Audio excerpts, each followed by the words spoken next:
साथियों, मैं GC Bundela Mathuria classes के यूट्यूब चैनल पर आपका हार्दिक स्वागत करता हूं। साथियों, देख रहे हो कि समय कितने चैनल आप लोगों को सब्सक्राइब करने पड़ रहे हैं। लेकिन साथियों, मैं कहता हूं कि जहां आपको अच्छा लगे, ये चीज़ ध्यान रहे, क्योंकि आप लोग एक बार तो ज़रूर करिएगा और ये करने से आपको ये जज होगा, ये पता लगेगा कि कहाँ किस में कितना दम है। साथियों, आज हम जिस महामारी के कारण घर में कैद हो चुके हैं, घर में बैठ चुके हैं और घर से बाहर नहीं निकल पा रहे हैं, मन बहुत कर रहा होगा आप लोगों का। वो जगह घूमने वाली, वो जगह जहां मिलने वाली, ये सारी जगहों का इस समय याद आ रही होगी।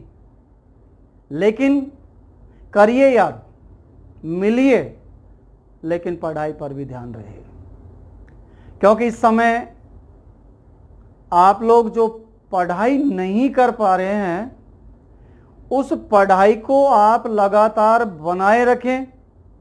सरकार का कोई पता नहीं कब आपके ऊपर बम ब्लास्ट कर दे।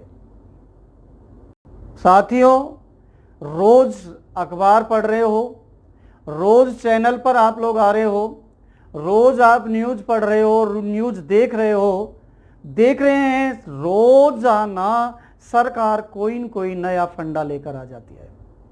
अभी आप लोगों ने कुछ दिन पहले देखा कि रीट की एग्जाम अगस्त में होगी, उसके बाद फिर आया सितंबर में होगी, फिर उसके बाद आया अभी नहीं होगी, और अभी जो लेटेस्ट आया है वो आपको पता होगा कि एसटीसी के बच्चों को के साथ में जो बीएड के बच्चे हैं वो भी फॉर्म अप्लाई करेंगे। यानी कि बीएड के बच्चे वो एसटीसी के फॉर्म लेवल 1 में अप्लाई करने के लिए सरकार कह रही है। लेकिन मेरा अपना विचार है, ये गलत है। जब उन बच्चों को लेवल 1 के लिए ही छोड़ा है और बीएड वालों को सेकंड लेवल के लिए रखा है, तो उनको उसी तरीके से, क्योंकि इनकी तैयारी भी अलग अलग है।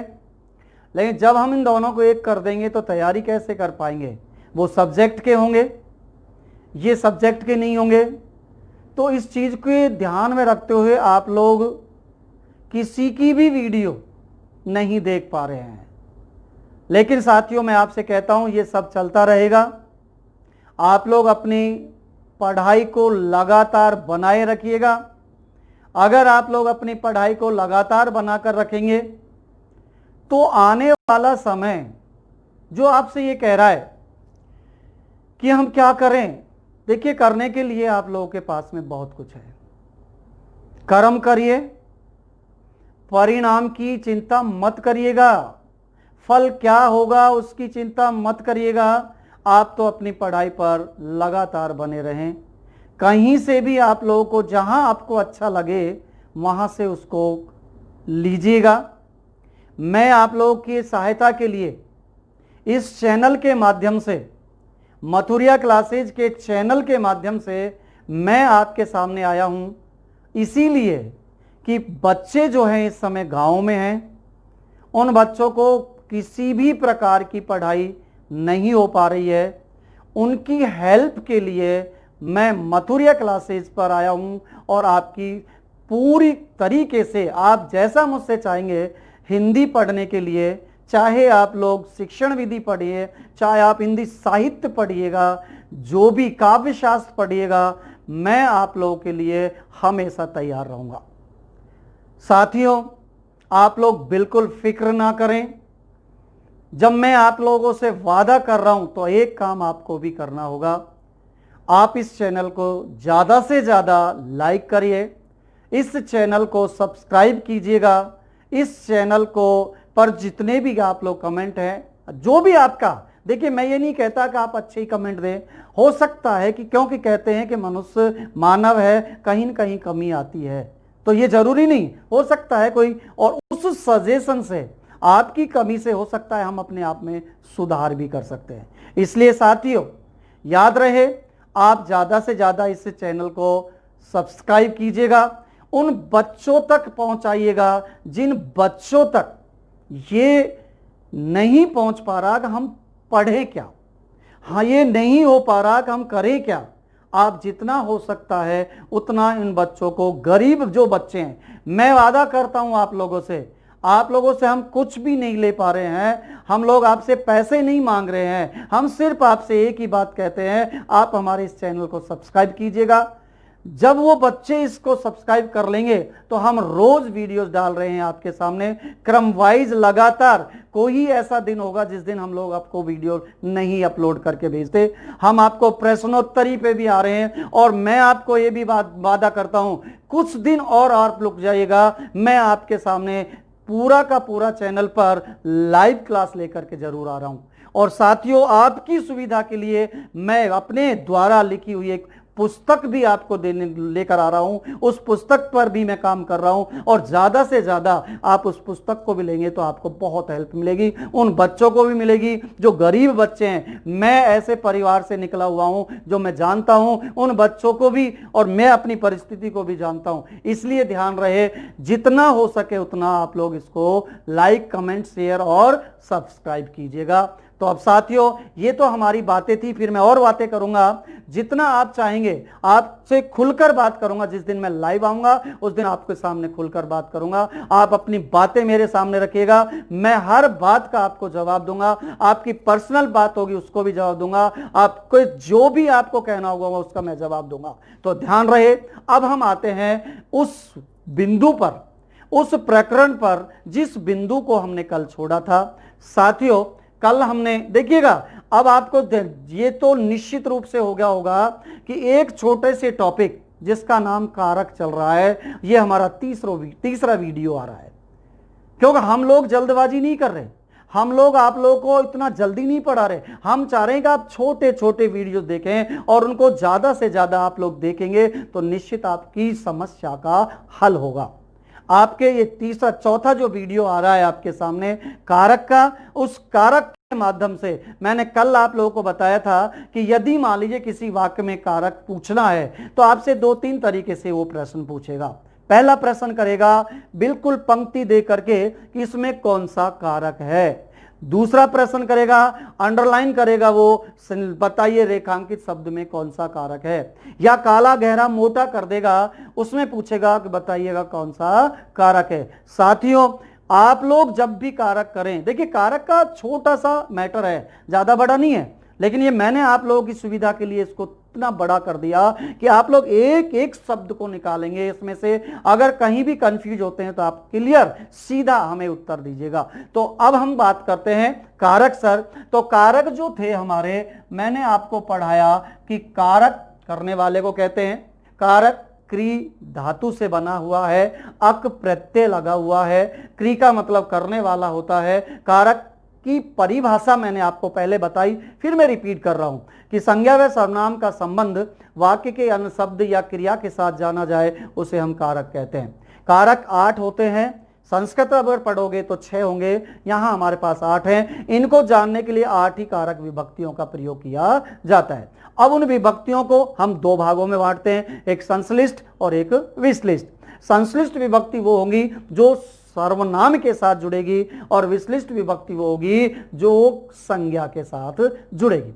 इतना पढ़ाने के बाद में कल मैंने आपको एक सेंटेंस दिया था जिसमें कराया था, इतना बड़ा सेंटेंस, शाम राम ने युद्ध भूमि में हनुमान के साथ लंका से बाहर सीता के लिए धनुष से रावण को मारा।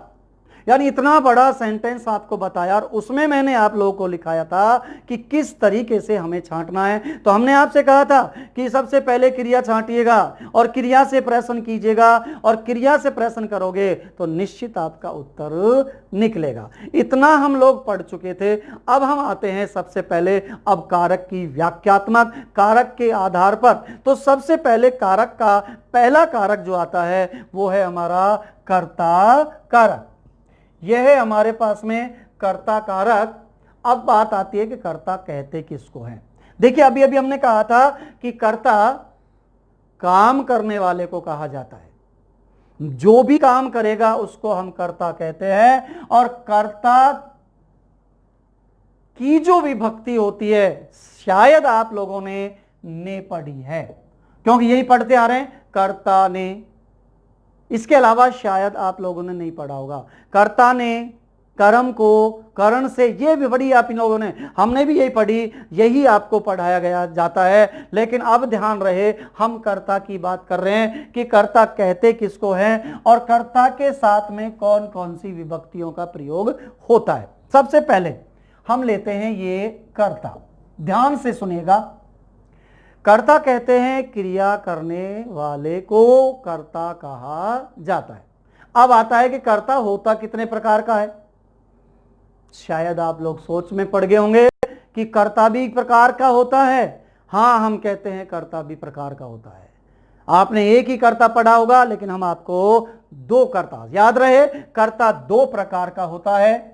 भाई क्रिया करने वाले को कर्ता कहते हैं, बिल्कुल सही है। काम करने वाले को कर्ता कहते हैं, बिल्कुल सही है, क्योंकि क्रिया जो करेगा वो कर्ता कहलाएगा और कर्ता के द्वारा जो काम होता है वो क्रिया कहलाती है। इसका मतलब कर्ता दो प्रकार का होता है। एक होता है प्राकृतिक और एक होता है व्याकरणिक, अर्थात हम इसको प्राकृतिक भी कह सकते हैं। पहला कर्ता कौन सा है? प्राकृतिक। दूसरा कर्ता कौन है? व्याकरणिक। अब देखिए दो कर्ता, आपने तो एक ही पढ़ा था। भाई कर्ता की परिभाषा आप लोगों के सामने एक ही आती है कि क्रिया करने वाले को कर्ता कहा जाता है, इसकी विभक्ति ने होती है। इसके अलावा आपने नहीं पढ़ा है। मैं आप लोगों के सामने क्यों आया हूं? इसीलिए, और इसीलिए मैं बार बार आपसे कहता हूं कि वीडियो को, जितनी भी वीडियो आती पूरी देखिएगा। आप लोग शुरू में ही जो वीडियो देख करके और उसके बाद तुरंत आप लोग बंद कर दे, ऐसा नहीं। आप लोग पूरी वीडियो देखिएगा और पूरी वीडियो देखने के बाद आप लोगों को ये जज करना होगा कि किसमें कितना दम है। देखिए जब आदमी मेहनत करता है ना तो निश्चित रूप से उसको परिणाम भी मिलता है। आप लोग ध्यान से पढ़िए इस चीज को। व्याकरणिक है, इधर हमारे प्राकृतिक है। अब हमसे कहते हैं कि व्याकरणिक और प्राकृतिक कहते किसके, तो याद रहे प्राकृतिक कर्ता प्रकृति से संबंधित होता है। याद रहे, जब प्रकृति से संबंधित होता है उसे हम प्राकृतिक कर्ता कहते हैं। अर्थात जैसे नदी बहती है, सूरज निकलता है,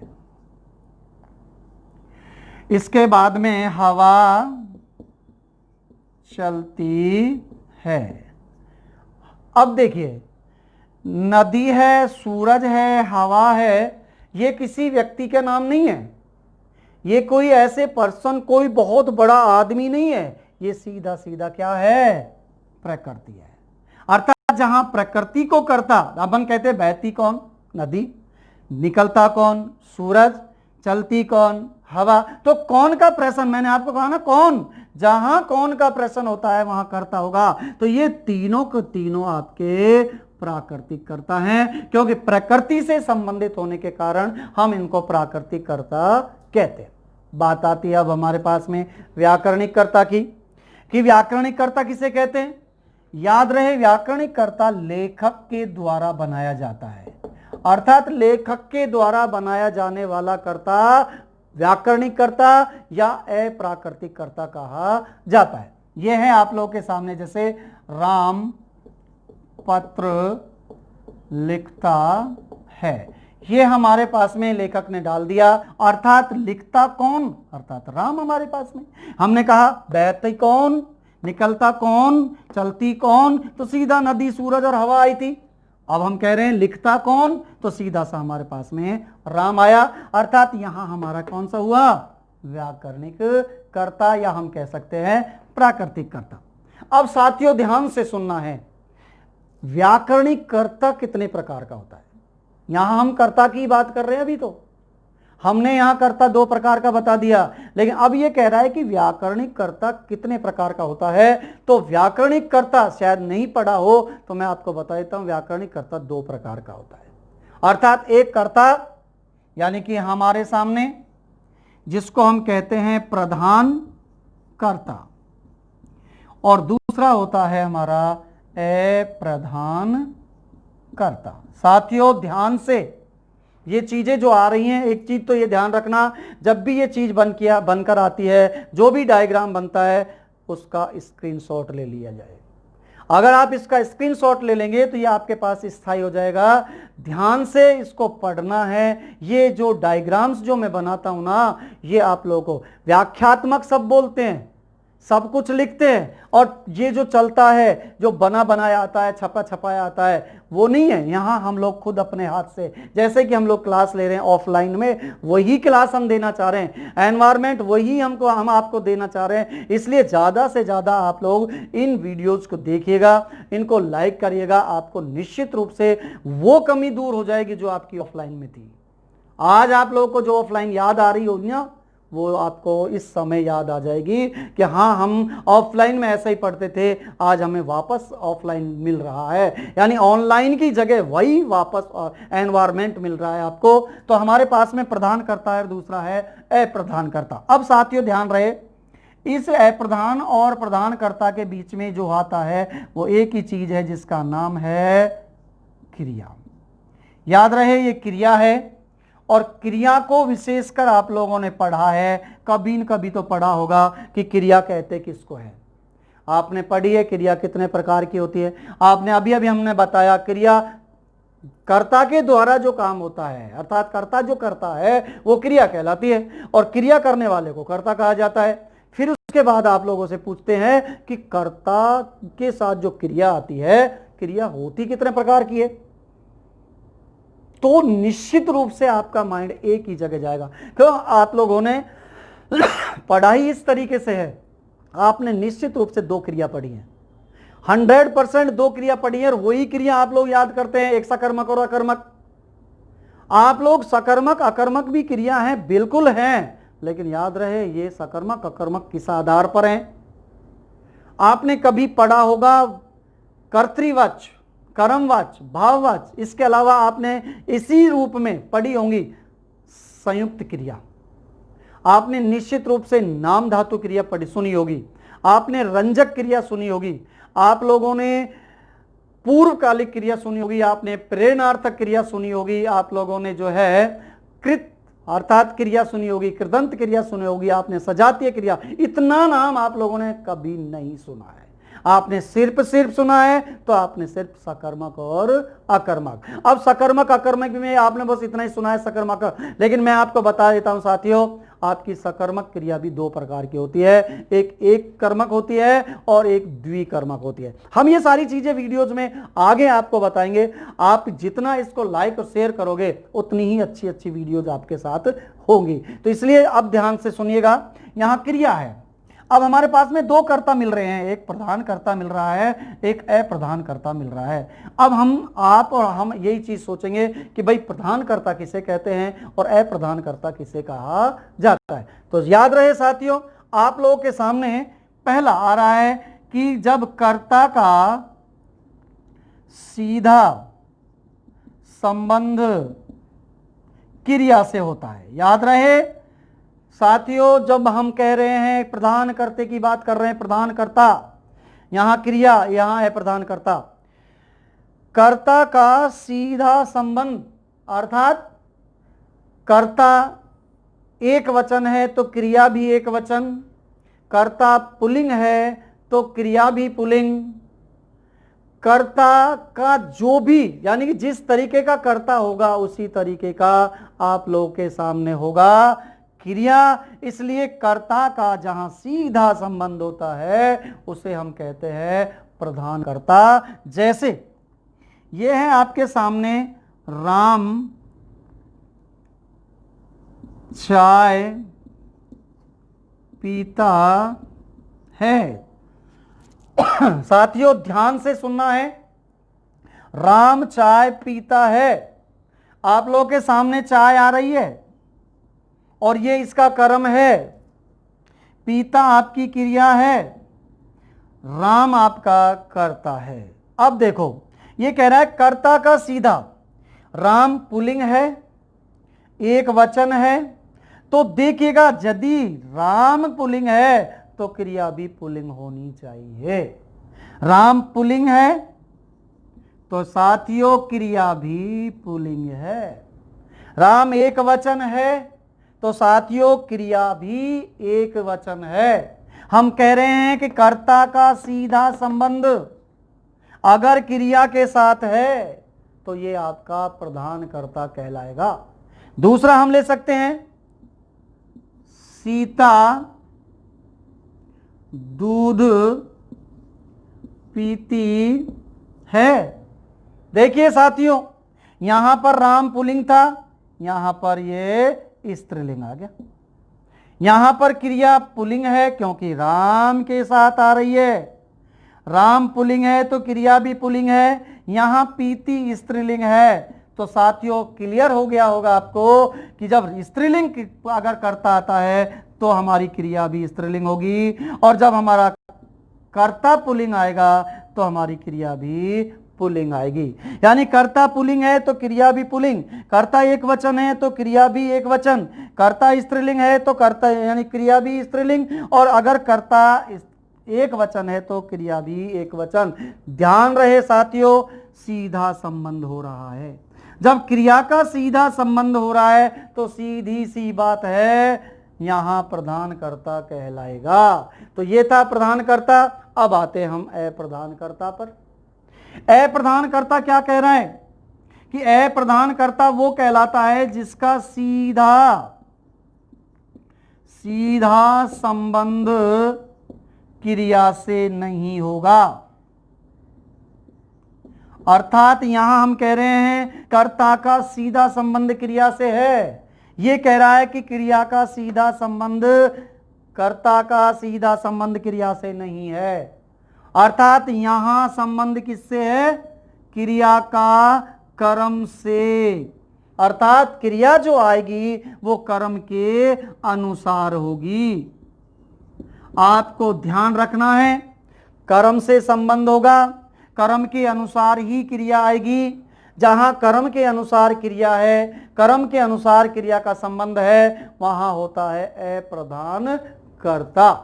अर्थात क्रिया का सीधा संबंध प्रधान कर्ता और क्रिया का सीधा संबंध नहीं होता, उसे हम कहते हैं अप्रधान कर्ता। अब देखो कैसे, यही वाक्य मैं फिर आपके सामने लेकर आ रहा हूं। हमने कह दिया कि राम ने चाय पी। साथियों राम ने यहां भी चाय पी है और राम वहां भी चाय पी रहा है। यहां पर एक वचन है तो ये भी एक ही वचन है, क्रिया एक वचन आएगी, तो यहां पर भी ऐसा ही होगा। लेकिन अब देखिएगा, यहां राम पुल्लिंग था, यहां क्रिया भी पुल्लिंग है। यहां सीता स्त्रीलिंग है तो यहां क्रिया भी स्त्रीलिंग है। लेकिन अब राम यहां पुल्लिंग आ रहा है तो देखिएगा क्रिया यहां स्त्रीलिंग आ रही है। यहां हमारी पुल्लिंग थी, यहां हमारी स्त्रीलिंग आ रही है। क्यों? क्योंकि यहां पर क्रिया का संबंध राम से नहीं है। अर्थात क्रिया राम के अनुसार नहीं आ रही है। क्रिया किसके अनुसार आ रही है? चाय, यानी कि चाय क्या है? हमारा कर्म है। अर्थात क्रिया किसके साथ आ रही है? कर्म के अनुसार। और जब कर्म के अनुसार आती है तो याद रखना साथियों, वहां आपका अप्रधान कर्ता होता है। यहां प्रधान कर्ता था लेकिन वहां अप्रधान कर्ता। राम ने चाय पी। अर्थात अब हम देखेंगे क्या करेंगे। यहां पर हमारे पास में फिर दूसरा उदाहरण आ रहा है, सीता ने दूध पिया। देखो यही सवाल मैंने यहां ले रखा है, यही सवाल मैं वहां ले रहा हूं। बस सिर्फ खाली यहां विभक्ति रहित है, यहां विभक्ति सहित है। अर्थात यहां मैं ने के साथ ले रहा हूं क्योंकि ये दोनों के दोनों वाक्य आपके भूतकाल के हैं। ये हैं आप लोग के वर्तमान के, ये हैं भूत के। अब देखो यहां सीता स्त्रीलिंग है, पिया पुल्लिंग है। यहां पहले स्त्रीलिंग थी तो यहां पर भी स्त्रीलिंग था, यहां पहले पुल्लिंग था तो यहां पर भी पुल्लिंग था, यहां पुल्लिंग है लेकिन स्त्रीलिंग है, यहां भी आपके सामने ये पिया पुल्लिंग है, अर्थात क्रिया आपकी क्या है, पुल्लिंग है। क्यों आई, क्योंकि दूध हमारा पुल्लिंग है, अर्थात हमारा कर्म क्या है, दूध, यहां कर्म क्या है, चाय, ये कर्म स्त्रीलिंग है इसलिए क्रिया स्त्रीलिंग आई, यहां दूध हमारे पास आया अर्थात दूध पुल्लिंग शब्द है, और जब पुल्लिंग आता है तो क्रिया भी पुल्लिंग होगी। तो समझ गए होंगे साथियों कि यहां पर दो प्रकार का जो कर्ता था वो आपके सामने, एक था प्रधान कर्ता और एक था हमारा अप्रधान कर्ता। यहां अगर अपन बात करें तो राम चाय पीता है, याद रहे साथियों, जैसे ही हम वाक्य पढ़ेंगे, अभी आप लोगों को तो ये थोड़ा चल रहा है लेकिन अभी वाक्य हम पढ़ेंगे तो आप लोगों ने पढ़े होंगे वाक्य। आप लोगों से अगर हम पूछते हैं वाक्यों के बारे में तो एक ही बात बोलते हैं, सरल वाक्य, मिश्र वाक्य और संयुक्त वाक्य। नहीं, आप लोगों के अर्थ के आधार पर भी होते हैं, आप लोगों के वाच्य के आधार पर भी होते हैं, वाच्य को भी हम वाक्य बोलते हैं, और एक होता है आपका रचना और प्रयोग के आधार पर। तो रचना और प्रयोग के आधार पर होते हैं, वहां होते हैं आपके तीन वाक्य, सरल वाक्य, संयुक्त वाक्य और मिश्र वाक्य। यहां पर हम लोगों के पास में वाक्य की ही बात कर रहे हैं। वाक्य में आता है वाच्य, अगर वाच्य तो एक होता है कर्तृवाच्य, एक होता है कर्मवाच्य, एक होता है भाववाच्य। साथियों ध्यान रहे, ये राम चाय पीता है, जहां पर कर्ता और क्रिया एक साथ होती हैं, एक जैसी होती है, वहां आपका होता है कर्तृवाच्य, यानी कि जो कर्ता पर डिपेंड करता है वो कर्तृवाच्य कहलाता है। और यहां पर देखिएगा किस पर डिपेंड हो रहा है, कर्म पर डिपेंड हो रहा है, और जब कर्म पर डिपेंड होता है क्रिया तो निश्चित रूप से वो आपकी कर्मवाच्य कहलाती है। तो देखिएगा आप लोगों को कर्म और वाच्य और कर्तृवाच्य, हम पढ़ क्या रहे हैं, कर्ता, और कहां हम पहुंच गए हैं। तो ये विस्तार पूर्वक वर्णन आप लोगों को अगर और ज्यादा से ज्यादा पढ़ना है तो मैं फिर कह रहा हूं आपसे पूरी वीडियोस देखिएगा आप लोग, जितना देखोगे उतना ही आपको मिलेगा। यानी आपकी जो ऑफलाइन क्लास में जो हम लोग देते थे, जो मैं ऑफलाइन में पढ़ाता था वही मैं ऑनलाइन में पढ़ा रहा हूं आपकी सुविधा के लिए।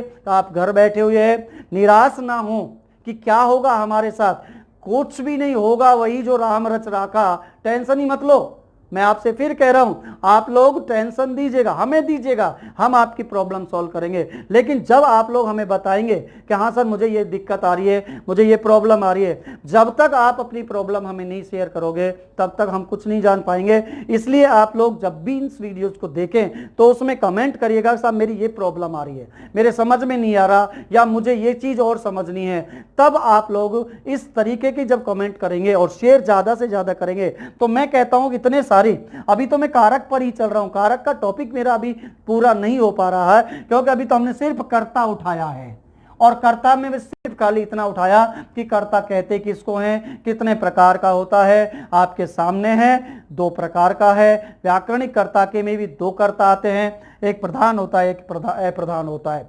इसमें जो मेन होता है वो क्रिया का सीधा संबंध होता है वो कर्ता कहलाएगा प्रधान, और जिसमें सीधा संबंध क्रिया से नहीं होकर के कर्म से होता है उसे हम कह सकते हैं यानी अप्रधान। तो याद रहे, ऐसे ध्यान रखना होगा आप लोगों को। तो ये आपका कर्मवाच्य और कर्तृवाच्य भी मैं आप लोगों को पढ़ाऊंगा, उस समय भी मैं आप लोगों को ये डिटेल करवाऊंगा। आप लोग चाहें तो इसका स्क्रीनशॉट ले सकते हैं।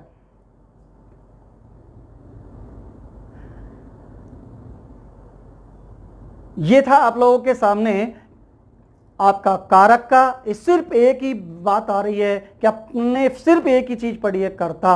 अभी हम कर्ता के और विषय में पढ़ेंगे, यानी कि अभी हम लोग देखेंगे कि ये तो हमने कर्ता के बारे में बताया, लेकिन साथियों ध्यान रहे अब तक आप लोगों ने पढ़ा है कर्ता की विभक्ति ने, लेकिन साथियों मैं आप लोगों को कर्ता की विभक्ति से भी पढ़ाऊंगा, कर्ता की विभक्ति को भी पढ़ाऊंगा, और कर्ता की बिना विभक्ति, ये आप लोगों के सामने ध्यान रहे।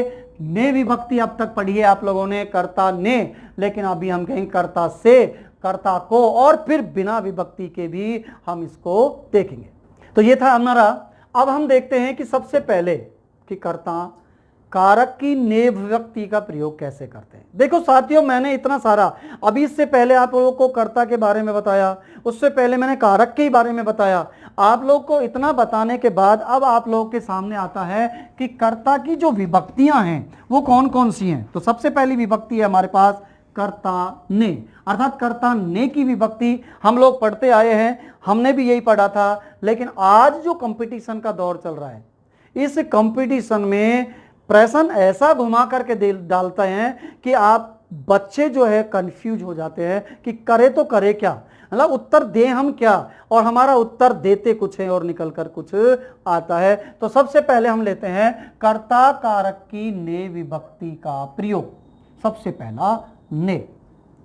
साथियों, एक ने आ रहा है, याद रहे से को और बिना विभक्ति और रही हैं आपके सामने, अभी सिर्फ हम ने ले रहे हैं, अब तक हम यही पढ़ते आ रहे हैं। कर्ता ने राम ने पत्र लिखा, हाँ भाई राम ने पत्र लिखा, ने आ गया। सीता ने खाना खाया, हाँ भाई सीता ने खाना खाया। ने विभक्ति आया, लेकिन उसका ये नहीं पता लगा कि ये ने आता क्यों है। सबसे पहला याद रहे, ने विभक्ति का प्रयोग जब क्रिया भूतकालिक हो। याद रहे साथियों, अभी अभी हमने थोड़ी देर पहले बात की थी कि क्रिया क्या है। आप लोग इतना जानते हैं कि सकर्मक क्रिया अकर्मक क्रिया है, नहीं। आप लोग के सामने ये तो कर्म के आधार पर क्रिया है दो, एक होती है आपकी सकर्मक, एक होती है अकर्मक। अकर्मक में कर्म नहीं होता, सकर्मक में कर्म होता है। सकर्मक के भी दो भेद बता दिए हमने, एक कर्मक होता है, एक द्विकर्मक होती है। द्विकर्मक के भी दो भेद होते हैं, जिसमें एक गौण होता है, एक मुख्य होता है। गौण कर्म हमेशा कर्ता के साथ आता है और मुख्य कर्म हमेशा क्रिया के साथ आता है। गौण कर्म हमेशा सजीव होता है और मुख्य कर्म हमेशा निर्जीव होता है। ये सारी बातें मैं अगली वीडियो में बताऊंगा। ये तो मैं आप लोगों को बताया जा रहा हूं कि क्रिया कितने प्रकार की हैं। तो ये तो थी कर्म के आधार पर, एक आती है काल के आधार पर। काल के आधार पर भी आपके हैं, काल के आधार पर भी तीन, क्योंकि काल आपने पढ़े हैं तीन होते हैं, याद रहे, भूतकाल, वर्तमान काल और भविष्यत काल। लेकिन या साथियों याद रहे, भविष्यत काल आज तक किसी ने नहीं देखा है। आज तक कोई भी ऋषि मुनि बता दीजिएगा, आज तक कोई भी ऐसा आदमी बता दीजिए जिसने भूतकाल यानी भविष्यत काल देखा हो। देखिए आज जो चल रहा है वो वर्तमान है और जब खत्म हो जाएगा वो भूत बन जाएगा। लेकिन याद रखना, भविष्यत आता ही नहीं है, क्योंकि जब वो मर जाएगा तो भूत है।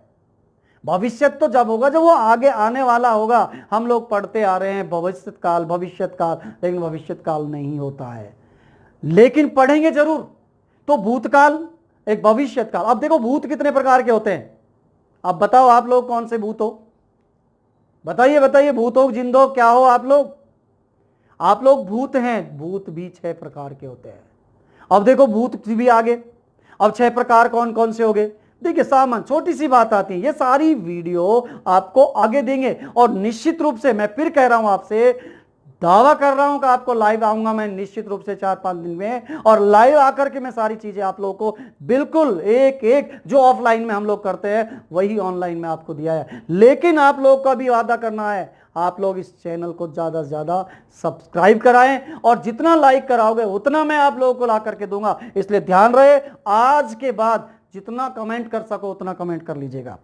आपका नेगेटिव कमेंट भी आइएगा, दीजिएगा। अगर आप लोगों को कमी लगती है तो कमेंट कीजिएगा, और कमेंट जितना करोगे उतना मैं आपको दावा करता हूं ज्यादा से ज्यादा मैं आपको लाइव आऊंगा। ये हम लोग अपलोड करके भेज रहे हैं आपको, और मैं डेली लाइव आऊंगा। लेकिन आप लोगों को मेरे साथ डेली जुड़ना होगा, और जितना ज्यादा जुड़ोगे उससे ज्यादा से ज्यादा मैटर आपको दूंगा। तो साथियों ध्यान रहे, यहां पहला प्रश्न था हमारा, क्रिया भूतकालिक होनी चाहिए। जब क्रिया भूतकालिक होगी तो निश्चित उसमें कर्ता के साथ ने विभक्ति का प्रयोग होगा। जैसे अभी अभी हमने लिखा, राम ने चाय पी। देख लीजिएगा अब हमारे पास में भूत आ रहा है। इसका मतलब भूत वहां होता है जहां काम हो चुका है। अब भूत हैं कौन कौन से, ये तो अगली वीडियो में बताऊंगा, क्योंकि अभी मैं मान लीजिए कारक बता रहा हूं, अभी मैं क्रिया बता दूं, अभी मैं आपको काल बता दूं, अभी आपको संधि समास सब पढ़ा तो हो गया काम। सब का सब कहीं की ईंट कहीं का रोड़ा, और भानुमति ने कुनबा जोड़ा, हो गो काम खत्म। लो अब क्या कर सकते हो आप लोग बताओ? एक भी नहीं, जब तक मैं, इसीलिए देखो कारक मैं चाहता तो एक ही दिन में खत्म कर देता। तुम कहो हर एक टॉपिक को मैं एक दिन में खत्म कर सकता हूं, लेकिन सिर्फ इसलिए कि आप लोग धीरे धीरे पढ़िएगा उसको, क्योंकि आपके पास में बहुत समय है। सरकार का कोई भरोसा नहीं है, सरकार कब आप लोगों को बम ब्लास्ट करेगी, फिर मैं कह रहा हूं आपसे, कोई भरोसा नहीं। सितंबर भी आ सकता है, याद रहे ये 2021 भी जा सकता है। इसलिए ध्यान से आप धीरे धीरे आगे बढ़िएगा, वही कछुआ वाली चाल चलिएगा, खरगोश वाली नहीं, कछुआ वाली चाल चलिएगा। आप धीरे धीरे रे मना धीरे सब कुछ होए, और माली सींचे सोगड़ा ऋतु आए फल होए। आप लोग हमेशा याद रहें, धीरे धीरे काम करिएगा, निश्चित सफलता की ओर जाओगे। आप एक साथ चाहते हो कि मुझे नौकरी मिल जाए, नहीं मिलेगी। मेहनत कीजिएगा, मेहनत करने वालों की हार नहीं होती। एक बार आप लोग असफल हुए, फिर दोबारा कीजिएगा, फिर तिबारा कीजिएगा। अगर आपसे असफल होते जा रहे तो कभी आप निराश मत होइएगा, जितना हो सके और अपनी पढ़ाई को लगातार बनाए रखें। तो ध्यान रहे, पहला राम ने चाय पी, इसका मतलब भूतकाल, और भूतकाल के साथ देख लीजिएगा हमारे पास में ने विभक्ति का प्रयोग हो रहा है। तो पहला हमारे साथ था कि यदि क्रिया भूतकालिक होगी तो निश्चित रूप से कर्ता के साथ ने विभक्ति का प्रयोग किया जाता है। ये रहा आपके सामने ने विभक्ति का प्रयोग है। और इसी राम के साथ चाय पी, ध्यान दें, अभी थोड़ी देर पहले मैंने बताया भी था ये आपका प्रधान कर्ता भी है, और अभी थोड़ी देर पहले मैंने बताया था ये आपका कर्तृवाच्य भी है, क्योंकि कर्ता और क्रिया का सीधा संबंध जहां होता है वहां कर्तृवाच्य होता है। यहां अभी अपन ने लिया था दूसरा, सीता ने दूध। अब देखो मैं एक चीज और बता दूं, अभी तो अपन ने कहा दूध पीता, दूध पिया, ये लिख दिया मैंने। यहां सीता स्त्रीलिंग है, पिया यहां पुल्लिंग है। अब जब आपको ये तो क्लियर दिख गया अलग अलग है, लेकिन मैं यदि यहां कहूं सीता ने चाय पी, ये भी लिख दिया। अब शायद आप लोग एक चीज सोच सकते हैं कि सर यहां ये बताइएगा कि यदि ये सीता स्त्रीलिंग है तो क्रिया भी स्त्रीलिंग आ रही है। आप तो ये कह रहे थे कि कर्ता के अनुसार क्रिया नहीं आएगी, यहां तो देखो इसके अनुसार आ रही है। फिर अपन कैसे कहें, यहां तो चाय भी स्त्रीलिंग है। अब हम कैसे माने इस चीज को कि ये स्त्रीलिंग जो क्रिया आई है ये चाय के अनुसार आई है कि सीता के अनुसार? तो देखिए इससे ज्यादा तो वीडियो आपको अगली क्लास में ही मिलेगी। इतना अभी अगर हम बताएंगे ना, मैंने अभी कहा ना कि मैं यहां से उठा के यहां दर दूं, यहां से उठा के यहां दर दूं। जैसे मैं कई बार आप लोगों को ऑफलाइन में पढ़ाता था कि भाई बताइएगा, मान लीजिएगा हम गुहिल वंश की बात करें या हम लोग इतिहास की बात करें, तो इतिहास में मैंने कई बार आप लोगों को बताया, जब भी मेरे जो भी बच्चे मुझसे पढ़े हैं, कि गुहिल वंश का स्थापना कहां से हुई। मान लीजिएगा हम कहें कि पृथ्वीराज कितने थे, तो देखिए पृथ्वीराज के बारे में अगर मैं, देखो इतिहास तो नहीं पढ़ा था लेकिन इतिहास की थोड़ी सी जानकारी मुझे, पृथ्वीराज भी हमारे चार चार हो जाते हैं। एक पृथ्वीराज हमारे आमेर में भी है। अब आमेर क्या है, यहां पर कैसे ये राजधानी बनी, ये सारी आपका जो राज्य है, यानी कि आपकी जो राजस्थान है, इसकी राजधानी है जयपुर, और जयपुर राजधानी की जो राजस्थानी जो राजधानी बनी थी ये जयपुर बनी। ये कौन से नंबर पर बनी आपको मैं बता देता हूं, हमारा देश ढूंढाड़ है।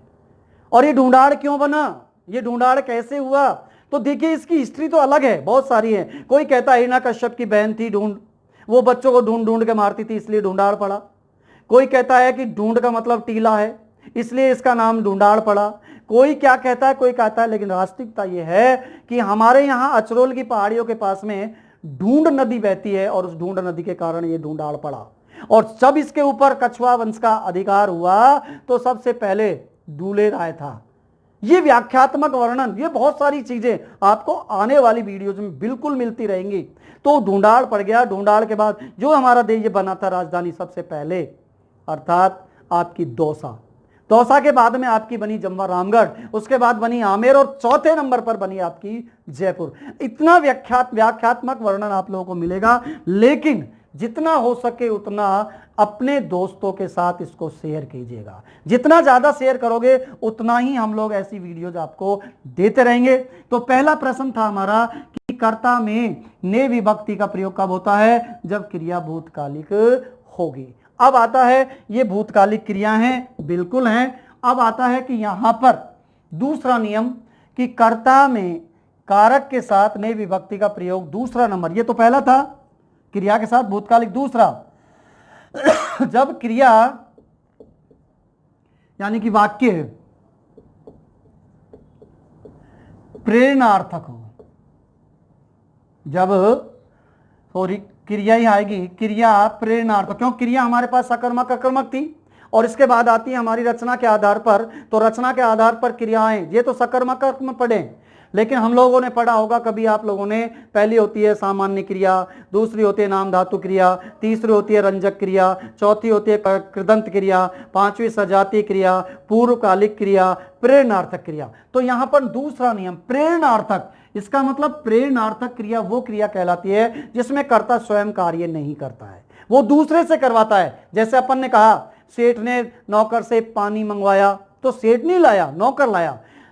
मोहन ने नाई से बाल कटवाए, इसका मतलब मोहन ने नहीं काटा, तो प्रेरणार्थक, अर्थात जहां पर प्रेरणार्थक क्रिया होगी वहां पर कर्ता के साथ हमेशा ने विभक्ति का प्रयोग होता है। जैसे ये लिख दिया सीता ने पिटवाया, ये लो साहब, खुश हो रहे होंगे बच्चे, बिल्कुल लड़के लड़कियां खुश हो रही होंगी निश्चित रूप से कि सीता ने पिटवाया, लेकिन ध्यान रहे सीता को भी पीट सकते हैं, इसलिए सीता ने पिटवाया। देखो सीता ने खुद ने नहीं पीटा, इसका मतलब उसने पिटवाया, और जब पिटवाया है तो प्रेरणार्थक हुई। और जहां प्रेरणार्थक क्रिया आती है तो निश्चित रूप से कर्ता के साथ ने विभक्ति का प्रयोग किया जाता है। तो ये था हमारा ने, बस ओनली ने, आज ने तक ही हम लोग रुकेंगे। और इस ने का ध्यान रहे, दो प्रयोग करिए हैं हमने, एक किया है भूतकालिक क्रिया के साथ और दूसरा किया है प्रेरणार्थक क्रिया के साथ। तो साथियों ध्यान रहे, आज इतना ही होगा, क्योंकि और अगर हम ज्यादा से ज्यादा कर देंगे तो आप लोग इसको नहीं पढ़ पाओगे,